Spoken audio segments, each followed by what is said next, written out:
continue this afternoon to explore some of the depths and fullness of that little fragment in the letter to the Hebrews, chapter 12, verse 22. Ye are come to Zion.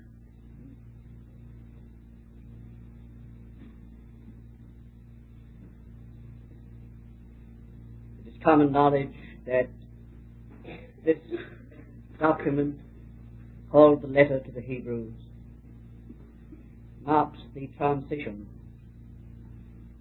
from one dispensation to another, one order, system, and economy to an entirely different. From all that was temporal and earthly, material, of God's ways, God's means in this world, to the spiritual counterpart of that as it relates to this dispensation and to the church. This term, Zion, is inclusive of all that was in that economy. It came to sum up everything from the day of Israel's going forth from Egypt, when the vision was brought fully into view, their being brought in and planted in the mountain of his inheritance. All that was subsequent to that found its deposit and consummation in what is called Zion. All that is taken up in a spiritual way and made the heritage of the church. Our heritage, the heritage of faith. Ye are come to Zion. We have been, as I have said, seeking to explore and exploit fullnesses of that heritage. We just take one more fragment of that this afternoon. And we have, for our basic word, fragment in the 132nd Psalm, Psalm 132, verse 13. The Lord hath chosen Zion. He hath desired it for his habitation. This is my resting place forever. Here will I dwell, for I have desired it. Of all the full statement regarding Zion in that psalm, the fragment for our present occupation is, the Lord hath chosen Zion.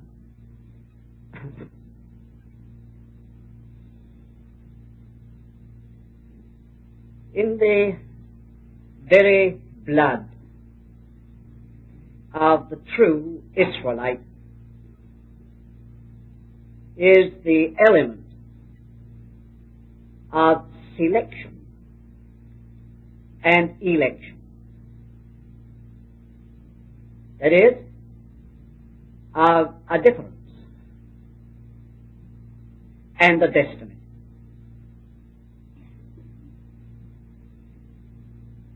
Every true Israelite has that in his blood. It is a part of his very being, of his constitution. The deepest thing in him, in his consciousness, in his very make-up, is that he is something different and that he has a particular destiny. it has become customary to refer to Israel as the chosen people, or God's chosen people.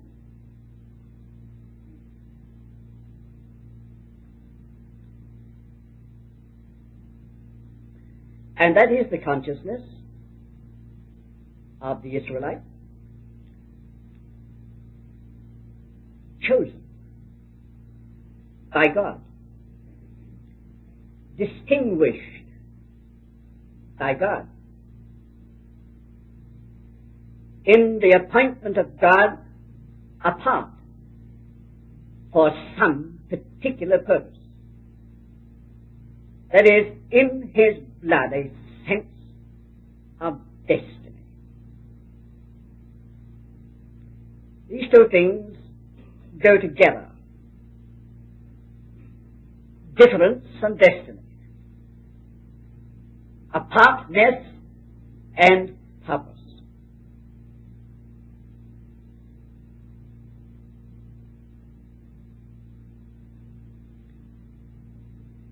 I say it's a constituent of their very being. They can't help themselves. It just comes out. You meet it. Sometimes it shows itself in arrogance, independence, superiority, and in many other ways. But there it is. They just cannot help themselves. That's how they are made. They are different, and they know it. And there's something which is bound up with that difference in the nature of purpose, destiny, which is their heritage. And this sense of destiny has always been a tremendous factor in their history, a tremendous factor in their endurance. It's been something which has enabled them to endure. And God only knows what they've had to endure. In suffering, in work, in vocation. It's been a potent factor in their survival, their very survival. When that consciousness was alive, they were in strength. When that faded, that consciousness faded, passed under some cloud of doubt and question, they lost its keenness, they were in weakness. Their strength or their weakness related to the strength or weakness of this one thing, this sense of calling, this sense of vocation, this sense of destiny. When they were in right relationship with God, that consciousness was regnant. It was the dominant element in their life. It was a powerful motive and principle. When their relationship with God was not right, then that consciousness faded and ceased to be the motive. They hung their harps upon the willow then and ceased to sing the songs of Zion. Zion, you see, contains this very element and principle and dynamic of destiny, of purpose, of calling. In the Psalms, this is regnant. We have read a specimen this afternoon. This glory of Zion, this glory of Zion's calling, purpose, choosing, election, destiny, it is regnant in the Psalms. People are in a state of tremendous buoyancy there, because Zion is unclouded, undimmed. In the prophets, it is latent, or even absent, so that it became the chief vocation and purpose of the prophets to recover that very thing. And the voice of the prophets is always tuned to that one note. My servant, whom I have chosen, mine elect, in whom my soul delighteth. I have chosen him. Thou art my chosen. See, that's the note of the prophets. You look again at Isaiah 43. You find that is the supreme note there. Thus saith the Lord, thy Redeemer. Thy Redeemer. And their redemption goes hand in hand with this reassurance. I have chosen thee. Well, now that all relates in that half of the Bible to the earthly people and to the earthly Zion. We hear coming back to us from this writer in the New Testament, ye are come to Zion. Not that one, but to another one. A superior, transcendent Zion. The heavenly Jerusalem. The spiritual Zion. Ye are come to Zion.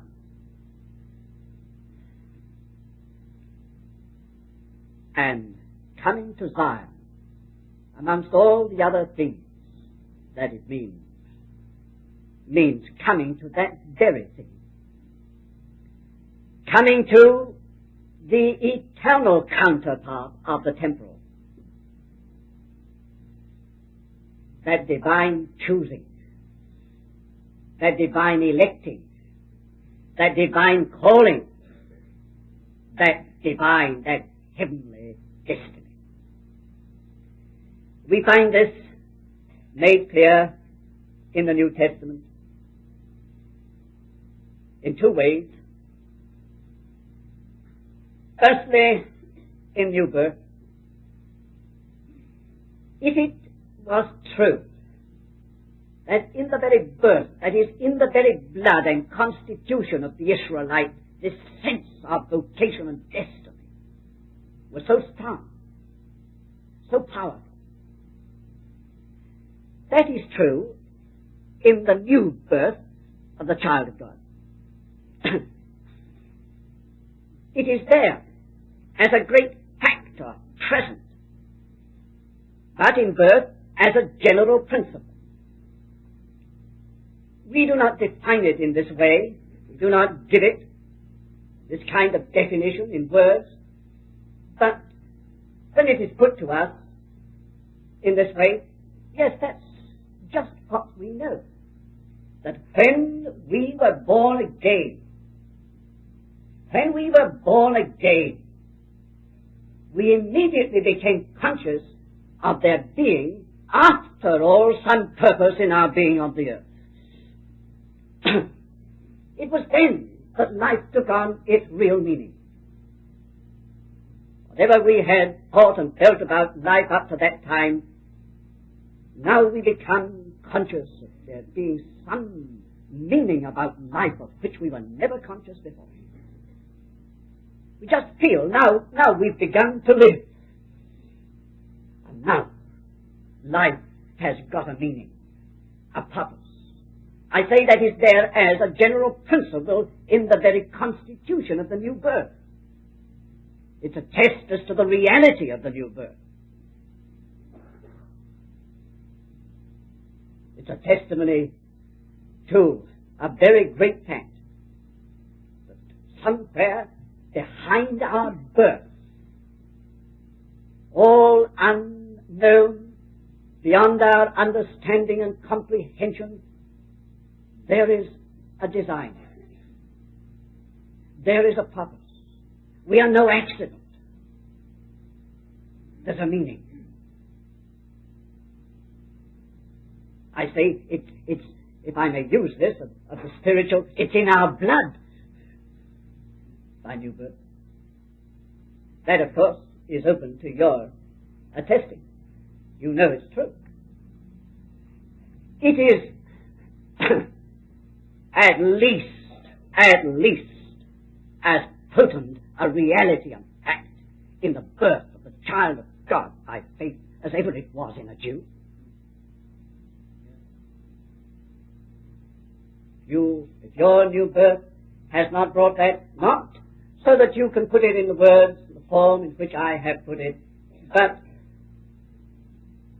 something that you know to be true, that life has only just begun, and purpose has only just come in, and sense of destiny has only just arisen.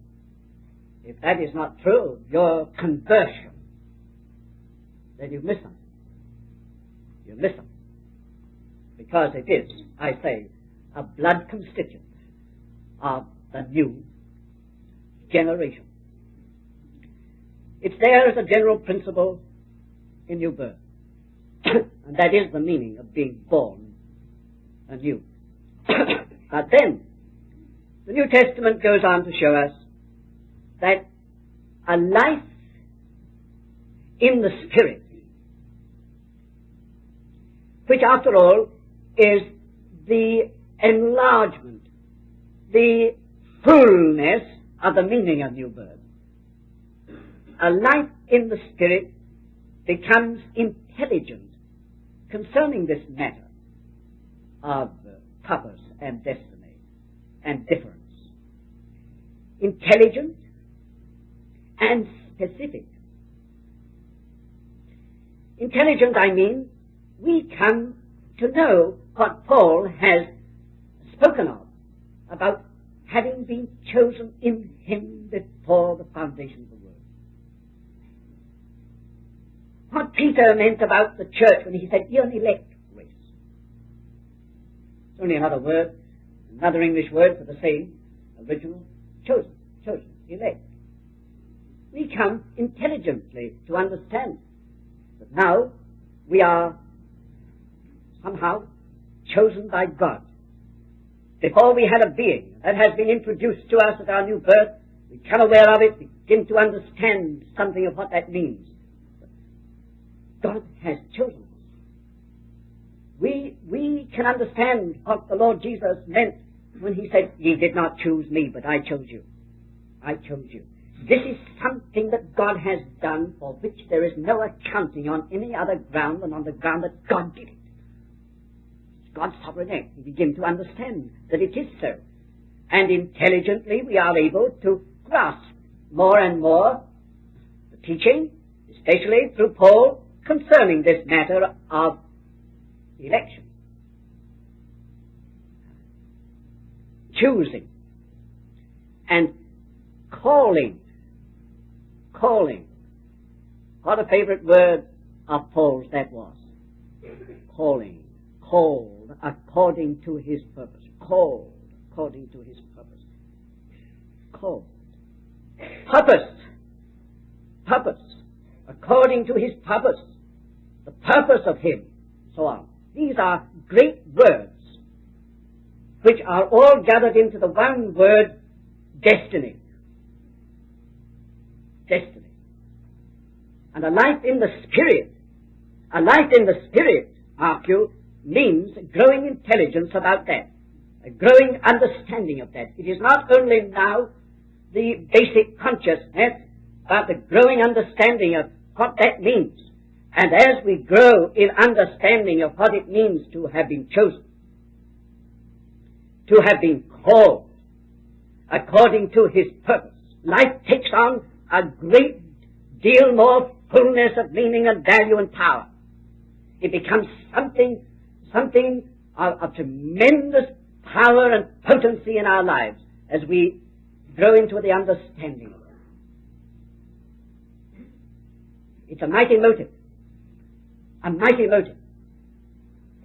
It's the thing that also girds us for the race, the journey, and the battle. You see, this is very closely in keeping with this letter to the Hebrews. Because it is this very sense of destiny that is being spoken of in relation to men right back from Abel onward. The whole caravan, as we have called it, from Abel, Noah, Enoch, Noah, and right on. These men had in them this sense of the hand of God having come upon them with an object, for a purpose. And it was that sense of destiny which enabled them, on the one hand, to leave the world behind, its affairs and its interests, its possessions, and on the other hand, to go patiently on through the years. They were men who had seen something. They had seen something. Abraham saw my day, said the Lord Jesus. Abraham saw my day. He rejoiced to see it. They'd seen something. Abraham had seen something that this world could never give the answer to. A city and a heavenly country. No matter how much they possessed of this earth, they never answered to it. They'd seen something. Still kept them going. Moses saw something.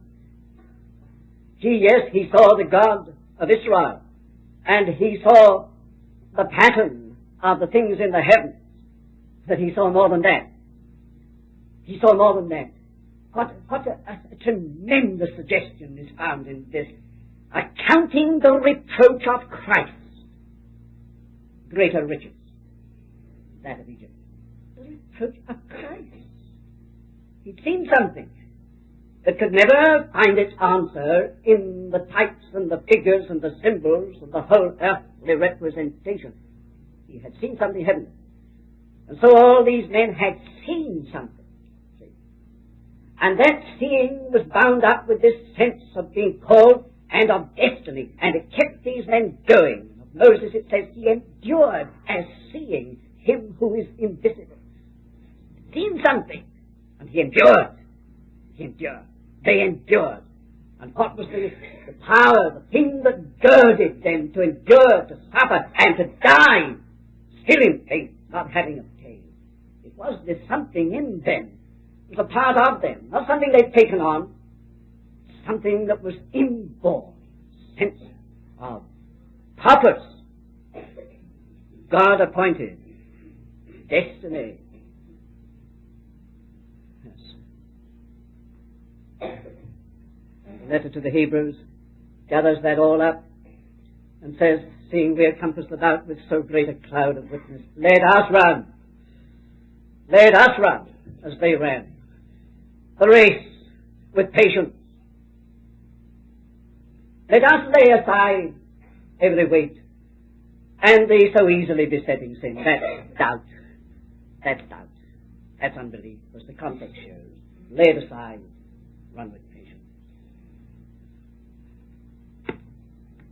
Girded by this same wonderful seeing, sensing, knowing. We are called. We are chosen. We are related to some tremendous destiny.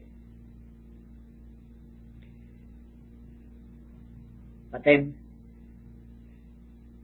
this becomes specific. It becomes specific. It is not just general. Zion is something that becomes very concrete in Israel. It is, so to speak, the gathering up of all that the nation means, and all that the land means, and all that the city means, and concentrating it, so to speak, at one point. It's something very concrete and concentric.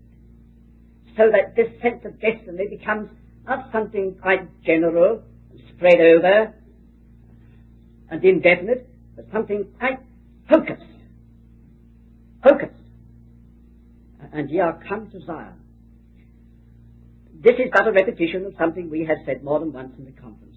This is something that is presented to faith, and something that you and I have got to recognize as being a matter which concerns us, so that while the apostle will present the truth and tell us the facts about being chosen in Christ, elect according to the foreknowledge of God the Father, and so on, while he would tell us all that, you say, look here, walk worthy of the vocation wherewith you're called.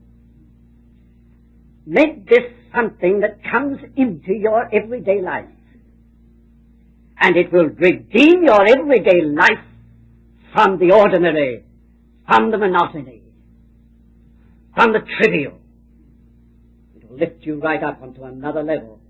You know that you are, as a child of God, related to some tremendous purpose, and you've got to live on the basis of a great purpose. It becomes specific in that way. But let me analyze that. See, Zion, as we have said, is a collective conception. That is, it is that which joins the Lord's people all together in one. They found their concentric point in Zion as a nation. It was not Zion that was their cohesive strength, thing that brought them together. Of course, naturally and literally that was true, as they at the given times all went up to Zion from all the tribes. They came there, and their national unity was celebrated or enjoyed. But though they had to live apart in many places, and during the intervening months they seemed to be insular, really they were not, and Zion was the testimony to and the experience of their oneness as a people. Now, that is a great factor about this whole matter of Zion where we are concerned spiritually, that it is a collective, shall I use the more familiar word, a corporate thing. And while perhaps in every, and truly in every individual Jew was this sense of election and destiny, every Jew held that relatedly. No individual Jew thought that he was the elect, and that the whole purpose of God related to him alone. He knew that what he had of that calling, that election, and that destiny was a related matter. And he found the strength of it in the relatedness. You see, it's the people, not the individuals as such. The individuals share it in their relationship with the whole people. God is after a people for a purpose and for his purpose. And you and I will have our main sense and strength of destiny and purpose in a related way. There's always a great deal of limitation and danger about individuals thinking that they are the elect, and that their job is the job of all jobs, God-given. Anything like that is a breach of principle, and it will certainly lead to a dead end. We have this relatedly. That is, God's purpose is bound up with a people, his church, and that which truly represents his church.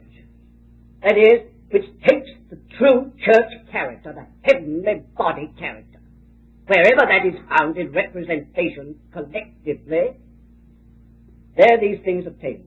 And it's in that relatedness that we shall come into our purpose in God. And we shall come into this mighty sense that God is after something. He's after something. And that we are related to that. It's relatedness, you see, that is essential to this motive, to this purpose. If we get out of the right relatedness, a right spiritual relatedness, a full spiritual relatedness with that which really is chosen of God, formed of God, called of God, in fellowship with His Son, concerning the eternal purpose that is centered in His Son. If we get out of a full and right relationship with that, then life becomes limited. We may get off the track altogether. Weakness will set in, and it will not be long before we begin to ask the question whether after all we've been mistaken. Whether all this wonderful truth about being called and chosen really relates to us. Now you see, that's exactly what happened when Israel got away from Zion. While they were in Zion, all right, no questions, all is strength, all is life, all is fullness, things are happening. But then, through their spiritual decline, they were moved away from Zion, they were out of immediate touch with Zion, see, and became a scattered people. And big questions arose whether after all they were the elect people, whether they really were God's people, whether this was not all some wonderful, beautiful illusion, that they were called to a special purpose. The whole thing came into question. And they lost their vision. And where there is no vision, the people go to pieces. And that is only another way of putting this, where there is a loss of a sense of destiny and calling. Now Zion then means relatedness. Get away from true spiritual relatedness, and you expose yourself to terrible deprivations and losses, and perhaps to, sooner or later, the major question as to whether it is all true or not. When all this teaching really holds good and works. You'll find that it does hold good and it does work if you're in right relationship, in the right position. It does. And it works gloriously and it works terribly. It works for you. And it works against that which is against it.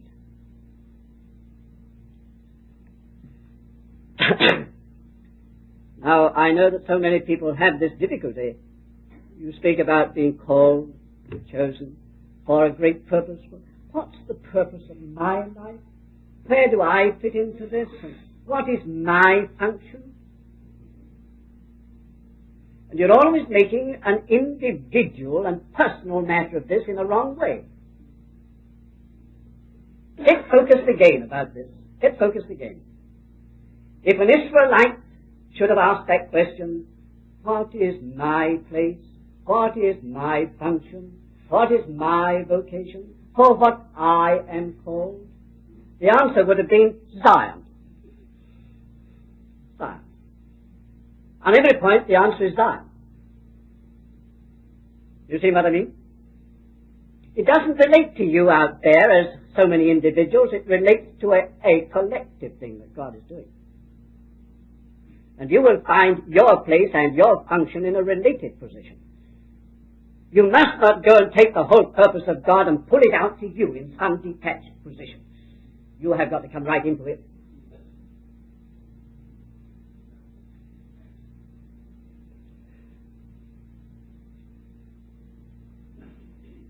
It's a tremendous factor in vocation, in fellowship, in strength, in purpose, in fellowship. And the enemy spoils the work and spoils the purpose, brings in weakness and disintegration immediately. He gets us out of fellowship. And that's why he is so concerned to do it. To do it. But listen to your own heart. Listen to your own new nature. And that's why he is so concerned to do it. To do it. But listen to your own heart. listen to your own new nature. What was it that was in every Israelite in those days when things were right? They were distributed over the land from Dan to Beersheba, from the utmost frontiers scattered. But this was true of them all. There was an inward gravitation towards Zion. They longed for Zion. Their thoughts were turning to Zion. If only we could get to Zion. It's difficult to wait for the day to go up to Zion. See? Their inner being was all the time gravitating in that direction. Listen, dear friends, to your new nature and disposition. Is it not a very part of you to long for the fellowship of God's people? Is that not true of us? We just must have it. Our life seems to depend upon it. The one great difficulty is when we can't have it. It's so much more difficult to live an unrelated life. Yes, in our very being there is this gravitation towards fellowship and relatedness. It's a part, you see, of the Spirit's work in us. And therefore it's a violation of our life, a violation of the Spirit, the work of the Spirit of God in us to be out of fellowship, to be unrelated, to be independent, to be what we call freelancers. You know where that phrase comes from, I suppose? It comes from the world of journalism. Freelance, literally, is one who runs about all over the place, picking up little bits here and there without any specific relationship. He's not related to any one journal. He rushes all over the place, picking up everything like that. His whole life is distributed and scattered, and there's nothing central, nothing cohesive about it. He's just a freelance. Well, he may make a living, but he may maintain an existence or make something good out of it in a way. But you can't have that sort of thing in Zion. You can't have that sort of thing in Zion. Zion means that we are bound together with the people of God wherever they are, whoever they are. Yes, the people of God because they are the people of God. Not because they belong to our society and come along our line of things, but they're the people of God. We are one with them on the basis of Christ. Mark you, if that is true, God is able to do things. God will stand by us. Well, with Israel, this whole matter depended so much upon the fullness of their spiritual life and their allowing that life to govern, that inner life to govern and responding. If ever anybody should have resisted the gravitation of their life, they would have found themselves in a very difficult position. Sometimes a tribe did that, and disaster followed. And in the case of the Lord's disciples after his resurrection, there was one man, at least, who tried it on and had a very miserable time. Poor Thomas. He stayed outside. When they were having a grand time inside, he stayed out. He kept himself apart. And I can imagine that there was no more miserable man on the earth than Thomas during those days while he was staying out. It was when he came in that he found everything. The answer to all his questions, and a new flow of life. Bowed and worshipped my Lord and my God. So much for the value of Zion in terms of relatedness and fellowship. Remember, this will only be on a twofold basis. On the one side, the cross will have to do a very thoroughgoing work in us in order to get us in ourselves out of the way. We're really the difficulty. And I'll stay with that. But it is very necessary to to get ourselves, our interests, our ambitions, our fancies, our likes, our preferences, all that is just ours personally, to get it all out of the way, thoroughly crucified and buried. And on the other side, the positive side, to be entirely under the lordship of the Holy Spirit. The lordship of the Holy Spirit, where the Holy Spirit does dictate everything, and we answer to his dictate. Now I want to pass to another point. Zion was and is the motive of revival.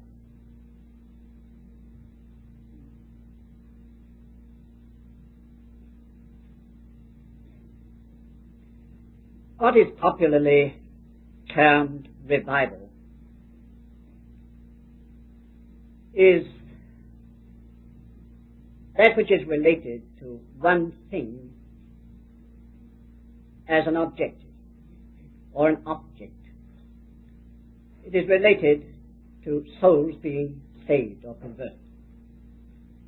I think that sums up almost entirely the general conception, the meaning of the word revival. People are being saved on a large scale.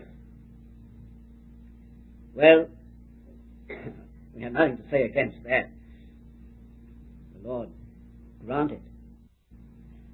But this whole matter of revival is so largely unrelated to spiritual conditions in the church.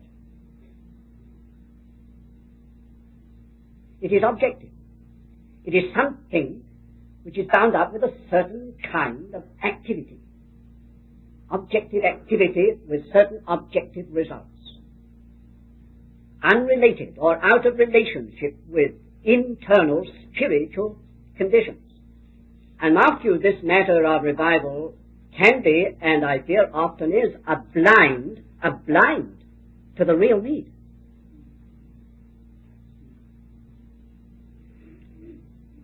A visitation of God in grace by which many are saved is a sovereign act. It is an act of sovereign grace. But acts of divine sovereignty, of sovereign grace, are one thing. That is the thing with which there is so much occupation and concern. A sovereign act or visitation of God in grace for the salvation of souls. That is right, good, has been, and God grant that it may be again. Man is concerned mainly with what he calls revival in these terms, meaning outward happenings. God and the Bible think of revival in terms of the recovery of something. It is revival. It is the recovery of something that has been lost. Now the whole of the prophetic or prophet section of the Bible was occupied with revival in that sense. The recovery of Zion. The recovery of Zion.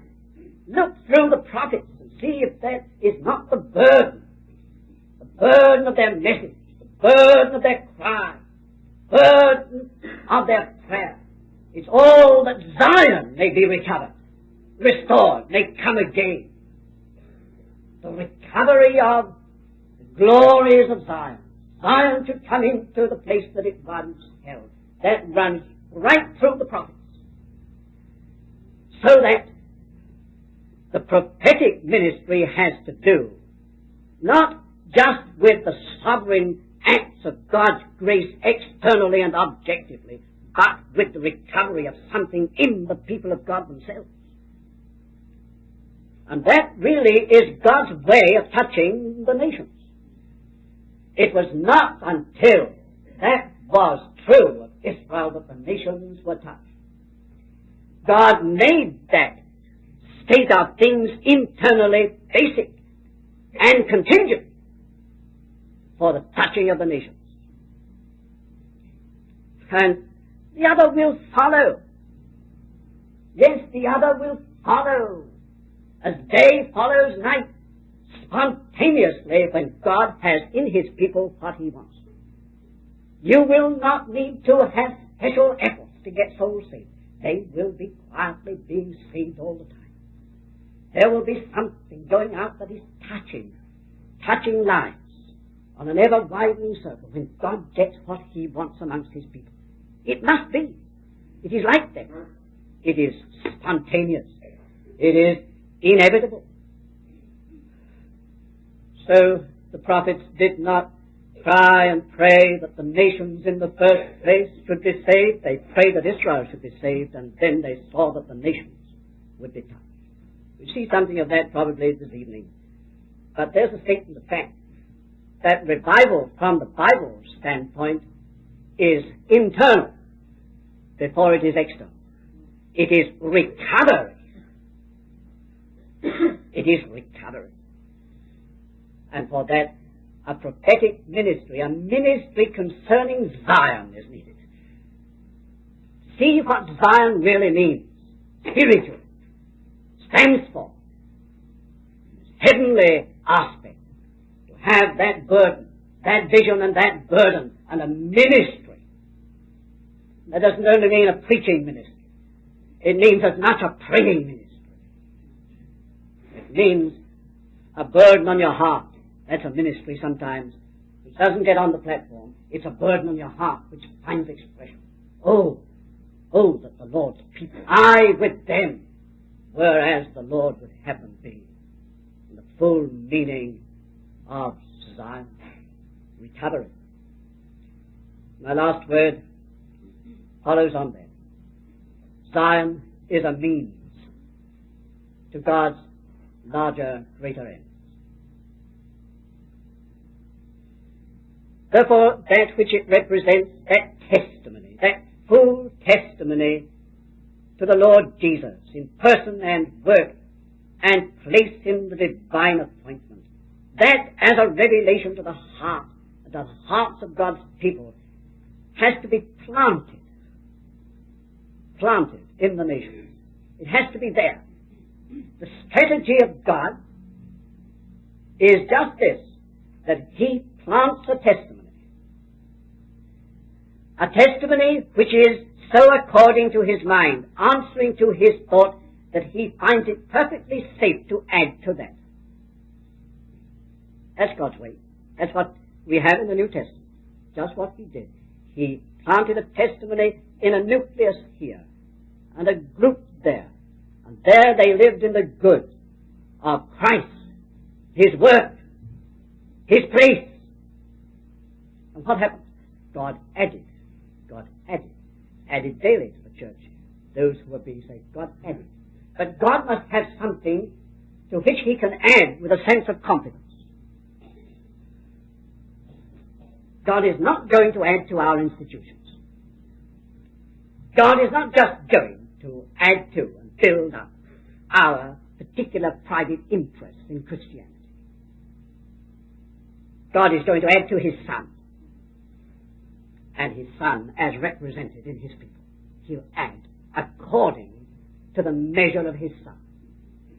Believe me, this is the key. This is the key to the growth of the church. It's a remarkable thing. It's a remarkable thing, true to history, that where there is something that answers to God's thought in greater fullness, and Christ is there. Christ is the basis. And Christ is there in expression. God adds to that. God adds to that. The solution to empty churches, the problem of empty churches and all that, is along that line. It's going to be solved at all. That's the only true way of solving it. God adds when he has got that to which he can confidently add. So he must have Zion, that he may build up Zion. He's not going to build up things. He builds up Zion. And Zion is the testimony, living testimony to and expression of his Son in fullness. God plants in order to add. he plants in order that he may have a ground of argument with everything else. Remarkable. It opens another field which we have no time to explore, but Zion was God's instrument of argument with everybody else. He argued with the nations concerning Zion. He argued with all the enemies about Zion. He had there an instrument of argument. If the question were raised, where is God and what is God doing? Here's the answer. Is this whole thing true? Here it is. Here's the answer. Does God indeed dwell with men these days? Here's the answer. No matter what question, what attitude, God argues by having some concrete thing in hand. Does it work? Does this, call it teaching if you like, does it work? Well, here's the answer. See? God must have something with which to argue back and answer. It's pathetically tragic that God has so little by which he can argue with other things and other realms. He hasn't got an answer concretely or adequately. He hasn't got it. But Zion was God's ground of argument. As we saw this morning, nations came into God's controversy over Zion. Yes, controversy. God had, said the prophet, a controversy with the nations, and it was over Zion. For your sakes I have sent to Babylon, and will bring down all their nobles as fugitives. I will give Egypt for thee. See, the ground of argument is Zion. Oh, that God could have a ground of argument and answer. Something which is in his hand. The means of saying, well, here it is, you see, here it is. Here is the thing. And finally, Zion is that which will be the occasion of the overthrow of the whole kingdom of Satan. That is what is revealed in the Word. Zion was the occasion of the overthrow of Egypt, of Babylon, of Syria, of Rome. Rome lifted up its head against Zion. I speak in spiritual language now, Zion. And what happened to Rome? Where is that mighty iron empire? Broken, shattered, scattered, in dust. God argued on the ground of Zion, you see, with the nations, with the empires. He does. And all that lies behind them is the mighty kingdom of Satan. And Zion will be the occasion of the entire overthrow of Satan's kingdom and Satan's system. How important then, how important it is that God should have that which corresponds to Zion. Does not this throw a lot of light upon the enemy's ceaseless and unwaning activity to destroy a full testimony, to prevent it or destroy it, to mar a vessel that represents any greater fullness of Christ, to break it up, to scatter it, to bring reproach upon it, to bring into it that which is a cause of scandal, or anything, everything, to spoil that instrument for God, to argue back to Satan. God cannot answer Satan only by some means here. That's the whole story of the book of Job, isn't it? Satan challenges God on the throne of God, and God answers him in a man. Exhausts him in a man. There was a point in that story where Satan disappears from the scene and is heard of no more. He's out of court. God has answered him in that man. God must have a ground of argument with Satan. Zion is there. I trust that you are not thinking in objective terms of Zion, saying, well, I'm born there. My name is in the roll of the citizens of Zion. And all this then refers to me and relates to me. Take it. dear friends, like this.